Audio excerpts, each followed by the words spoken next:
पहले हम भीष्म अष्टमी के बारे में बोलेंगे। तो भीष्मदेव जो हैं बड़े इम्पोर्टेंट व्यक्ति हैं, 12 महाजनों में से एक महाजन माने जाते हैं। और संसार में बड़ी भ्रांतियाँ भी आ जाती हैं भीष्मदेव के बारे में, पांडवों के साथ वो क्यों लड़े, उनके पक्ष में क्यों नहीं आए। और इसको हमारे आचार्यगण बहुत क्लैरिफाई करते हैं कि ऐसा उन्होंने इसलिए किया क्योंकि भगवान वांटेड टू हैव वीर रस, और उसके लिए कोई ऐसा व्यक्ति चाहिए था। हम देखते हैं कि अक्सर जब हम कई बार हम चर्चा करते हैं कि प्ले के अंदर हम विलेन भी कोई व्यक्ति साधु ही होता है, लेकिन वो विलेन का रोल कर रहा होता है। हाँ, निजी जीवन में वो व्यक्ति बड़ा शरीफ से होते हैं, कई बार होते ही हैं। और ख़ास तौर पे भगवान की लीलाओं में तो कोई साधारण व्यक्ति एंटर ही नहीं कर सकता है ना। तो उसमें तो विलेन भी वही बनेंगे वो लोग। तो इस तरह से जैसे कि जय विजय भगवान के पार्षद हैं, लेकिन वो भगवान के शत्रु बन के आए बार बार। तो उसी तरह से भगवान को अलग अलग रसों की आवश्यकता होती है। उस रसों में इस रसराज, तो इसलिए वीर रस जिसमें युद्ध कर सकें, अपने भक्त से, महान भक्त से वो युद्ध करते हैं। और बड़े अच्छे अच्छे प्रसंग हैं। हम देखते हैं कि किस प्रकार से भीष्मदेव जैसे ही भगवान, अच्छा देखिए, भगवान ने, शिशुपाल ने भगवान के बारे में कुछ कुछ बोला, भगवान ऐसे उंगली खड़ी करी, सुदर्शन आए और शिशुपाल की गर्दन साफ कर दी। तो क्या वो ये वाला शस्त्र नहीं उठा सकते थे, है ना। युद्ध में उन्होंने पहिया उठाया। अब पहिया भी कोई शस्त्र होता है। पहिया उठा के उन्होंने ये दिखाया कि देखो जी, तुम्हारे कहने पर मैंने युद्ध का नियम तोड़ दिया, क्योंकि बीच में पितामह ने कहा था मैं इनका जो प्रतिज्ञा है ना उसको तोड़ के दिखाऊंगा। ऐसा युद्ध करूंगा कि कृष्ण को अपनी प्रतिज्ञा तोड़नी पड़ेगी। कृष्ण ने कहा लो भैया तोड़ दी। नहीं तो अगर वो सुदर्शन निकालते तो क्या होता। तो सुदर्शन ना निकाल के उन्होंने एक पहिया उठाया और भागे भीष्मदेव के प्रति तरफ, और भीष्मदेव हाथ जोड़ के खड़े हो गए। हाँ देखिए, जब कोई अटैक करने आ रहा है तो then you should counter attack. तो उन्होंने दिखाया बस प्रभु, इससे ज़्यादा नहीं, मैं आपके साथ इससे ज़्यादा नहीं कर सकता, अल्टीमेटली मैं आपका दास हूँ। तो इस प्रकार हाथ जोड़ के खड़े हो गए। बहुत ही ज़बरदस्त सीन था। और अपने जीवन के अंतिम समय में जो उन्होंने शिक्षाएँ दी युधिष्ठिर महाराज को, वो उससे उन शिक्षाओं को यदि हम पढ़ें, वो पूरी सीरीज़ है श्रीमद् भागवतम में, हम सुन सकते हैं हमारे नित्य कृष्णदास में, पासिंग अवे ऑफ भीष्मदेव। उन्होंने जो बोला है उसको सुन के समझ में आता है कि कितना डीप वो डिवोटी थे। ही न्यू एवरीथिंग। गोपियों के बारे में भी वो जानते थे कि गोपियों का क्या भाव है। भीष्मदेव जैसा वॉरियर ये जानता था कि गोपियों का प्रेम क्या है। वो सब कुछ बताते हैं युधिष्ठिर महाराज को कि ये जो खड़े हैं तुम्हारे समक्ष में, ये साधारण तुम्हारे परिवार के व्यक्ति लग रहे हैं, ये तुम्हारे पारिवारिक व्यक्ति नहीं है, ये is Ishwar, is Krishna, is supreme personality of godhead जो हमारे बीच में आज खड़े हैं।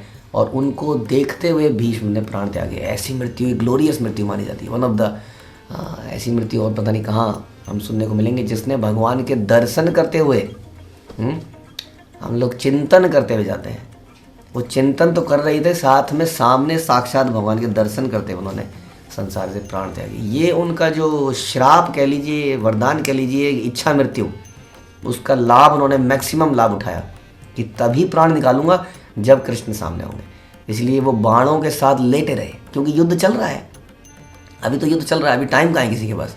तो उन्होंने कहा कोई बात नहीं, आई विल वेट भगवान, जब युद्ध खत्म हो जाएगा तब तो आएंगे आप।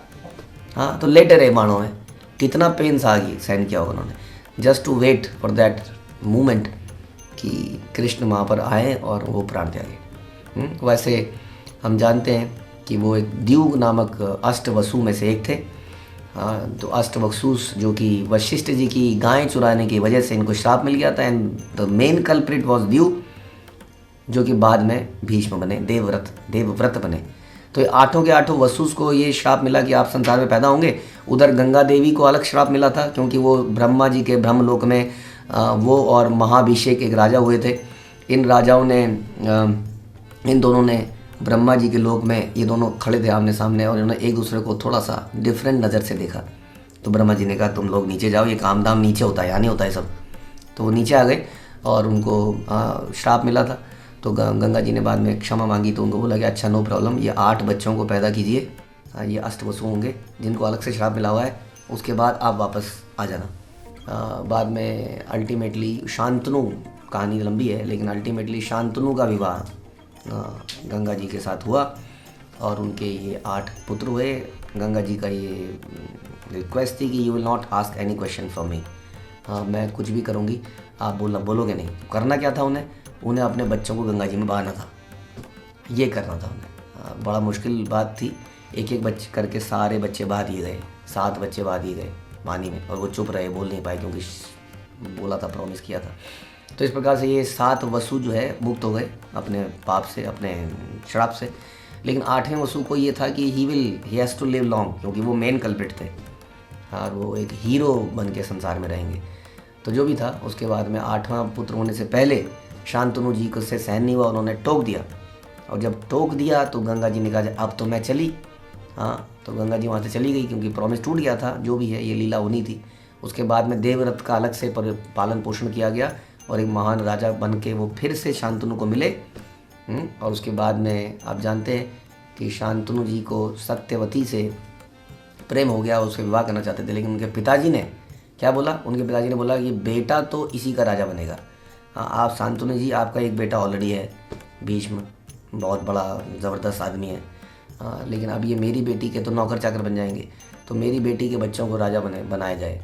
तो उन्होंने कहा हाँ। तो बाद में देवव्रत के साथ, मतलब शांतनु जी को ये एग्री नहीं हुआ, वो बड़े दुखी हो गए। देवव्रत को पता चला कि मेरे पिताजी क्यों दुखी हैं।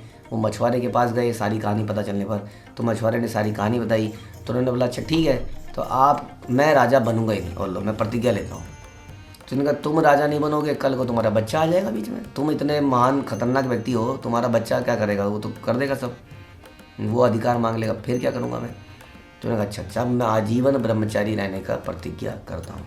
तो इस प्रकार उन्होंने भीष्म प्रतिज्ञा करी। और फिर आप जानते हैं उसके बाद पूरा जीवन उनका कैसे रहा। लेकिन अल्टीमेटली वो भगवान के ज़बरदस्त डिवोटी थे, जो अभी हमने पहले चर्चा करी।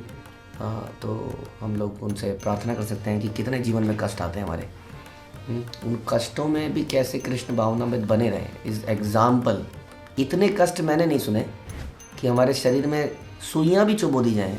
वो पंचर वाले सुई चुबो देते हैं थोड़ी देर के लिए, वो भी मुसीबत सी लगती है थोड़ी देर में। कहाँ यहाँ घुसी हुई है कीले सी, कीले नहीं घुसी हुई थी, आर पार तीर घुसे हुए थे। एंड ही वॉज जस्ट, ऐसे में तो आदमी कहेगा भगवान उठा लो, भगवान उठा लो। उन्होंने उठने की रिक्वेस्ट नहीं की, उन्होंने आ जाओ, जब तक आप आओगे नहीं तब तक मैं मरूंगा नहीं। तो ऐसे थे भीष्म पितामह। तो ऐसे कष्टों को सहन करने की हमें क्षमता मिले, और कष्टों के साथ भी हम भगवान का नाम श्रवण कीर्तन करते रहें। भीष्म देव की जय।